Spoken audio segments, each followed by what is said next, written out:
फिर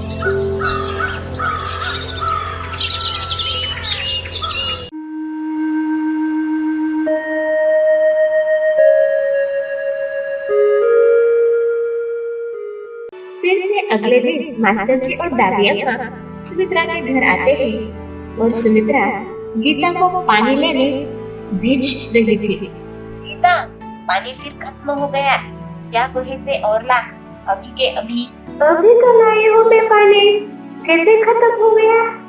तेरी जुबान भी चलने लगी है, अब तो मेरे से बहस करेगी। क्या फटाफट पानी लेकर आ, मनोती कहेगी। दादी अम्मा और मास्टर जी दरवाजे पर खड़े होकर सब देख रहे थे। तभी वह दोनों अंदर आ जाते हैं और दादी अम्मा सुमित्रा को कहने लगती है, सुमित्रा बहू, जरा बैठ तो, हमें तुझसे कुछ बात करनी है। अरे दादी, आप भी बैठे ना, मैं तो सिर्फ गीता को पानी लेने भेज रही थी, क्योंकि ये बच्ची ही तो है, हमारा सब काम करती है। सुमित्रा जी, यह बच्चे का भी पढ़ाई का हक है, आपने वादा किया था ना। अरे मास्टर जी, कौन सा वादा? मैंने तो कहा था काम कर ले तो ठीक है, पढ़ाई के चक्कर में घर कौन संभालेगा? माँ, मुझे बस सिर्फ शाम को 1 घंटा पढ़ने जाना है, मुझे पढ़ने दो माँ, सिर्फ 1 घंटे की तो बात है। तू क्या करेगी पढ़कर? कोई कलेक्टर बनेगी?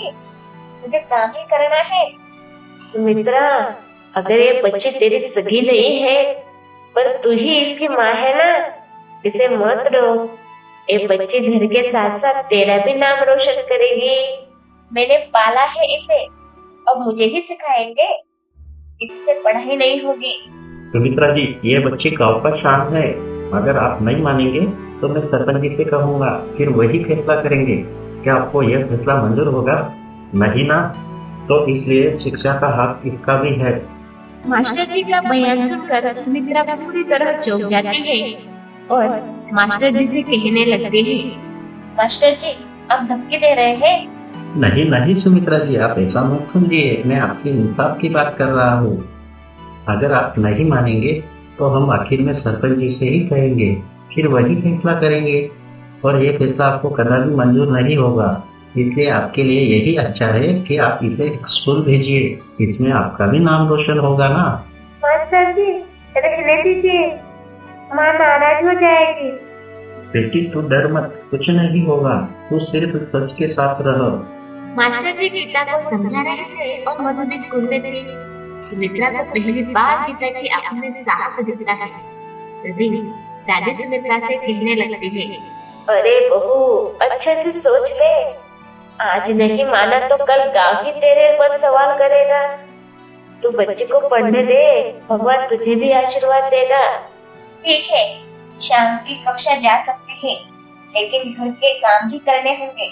धन्यवाद माँ, मैं बहुत खुश हूँ कि आपने मुझे स्कूल जाने की अनुमति दे दी।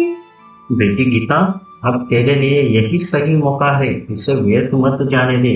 तू खूब दिल लगाकर मेहनत कर और सबका नाम रोशन कर।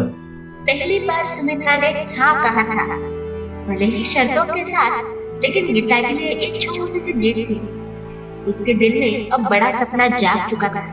वह अब किसी भी हाल में अपने पैरों पर खड़ा होना चाहती थी। वह दिल लगाकर पढ़ाई करती है। फिर कुछ महीनों बाद ऐसा होता है कि गीता की जिंदगी पूरी तरह बदल जाती है और उसकी सौतेली माँ भी अब उस पर गर्व करने लगती है। गीता की कविताएं बहुत प्रचलित हो गई थी। उसका नाम काफी बड़ा हो चुका था। हर एक कविता काफी प्रचलित हो गई थी। फिर सुमित्रा को एहसास हुआ कि मैंने गीता के साथ बहुत बुरा बर्ताव किया। तभी सुमित्रा गीता से भावुक होकर कहने लगी, बेटा गीता, तूने मेरा नाम रोशन कर दिया। मैंने हर समय तुम्हें काम के सिवाय कुछ नहीं करने दिया और हर समय तुम्हें बुरा ही कहती रही। कभी भी तेरा अच्छा नहीं सोचा मैंने। बेटा, हो सके तो मुझे माफ कर देना। अरे माँ, आप ऐसे क्यों कह रही हो? अगर आप उस दिन मुझे स्कूल जाने के लिए अनुमति नहीं देती तो मैं कहाँ से पढ़ पाती? आज इस मुकाम पर अगर मैं पहुँची हूँ तो आप ही की वजह से। अरे सुमित्रा जी, मैंने कहा था ना कि ये बच्ची एक दिन हम सबका नाम रोशन करेगी। अब गीता की जिंदगी में भी अच्छे दिन आ चुके थे। सब लोग हंसी खुशी से रहने लगे। अगर आपको ये कहानी थोड़ी सी भी अच्छी लगी हो तो इसे लाइक, शेयर, कमेंट और सब्सक्राइब करना ना भूलें। धन्यवाद।